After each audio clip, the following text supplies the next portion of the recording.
সংগ্রামী জনতা, আজকে আমরা জুলাই বিপ্লবের সম্মুখ সারির যোদ্ধা বীর শহীদ শরীফ ওসমান হাদির নামাজের জানাজা আদায়ের জন্য সমবেত হয়েছে। তিনি শাহাদত বরণ করেছেন। আমরা আল্লাহর কাছে দোয়া করি আল্লাহ তাকে যেন শাহাদতের মর্যাদা দান করেন, জীবনের ত্রুটি বিচ্ছুতিগুলো আল্লাহ তাআলা মার্জনা করেন, কবরকে জান্নাতুল ফেরদাউসের টুকরা বানিয়ে দেন।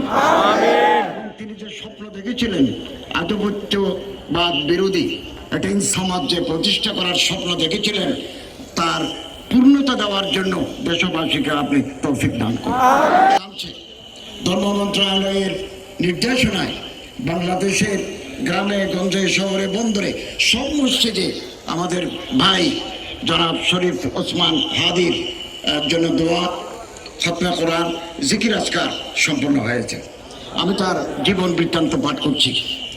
1993 সালের 30 জুন ঝালকাঠি জেলার নলছিটি উপজেলার জন্ম নেওয়া কবি শরীফ ওসমান হাদি বাংলাদেশের স্বাধীনতা ও সার্বভৌমত্বের প্রতীক হয়ে উঠেছেন।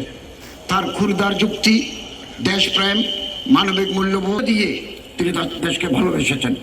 জান দেব কিন্তু জুলাই দেব না। হাদি ছিলেন গুম, খুন ও বাংলাদেশের মানুষের গণতান্ত্রিক অধিকার কেড়ে নেওয়া ফ্যাসিস্ট আওয়ামী লীগের বিরুদ্ধে জুলাই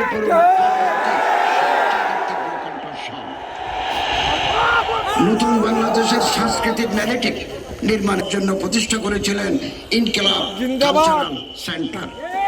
বাংলাদেশের সার্বভৌমত্ব বিরোধী খুনিরা 12 ডিসেম্বর দুপুরে জুমার নামাজের পরপরই তাকে গুলি করে 18 ডিসেম্বর 2025 রাতে সিঙ্গাপুর জেনারেল হাসপাতালে শাহাদত বরণ করেন বীর ওসমান হাদি। ওরা ওসমান হাদিকে নিশ্চিহ্ন করতে চেয়েছিল, আর ওসমান হাদি হয়ে উঠলেন আমাদের সবচেয়ে বড় প্রতীক।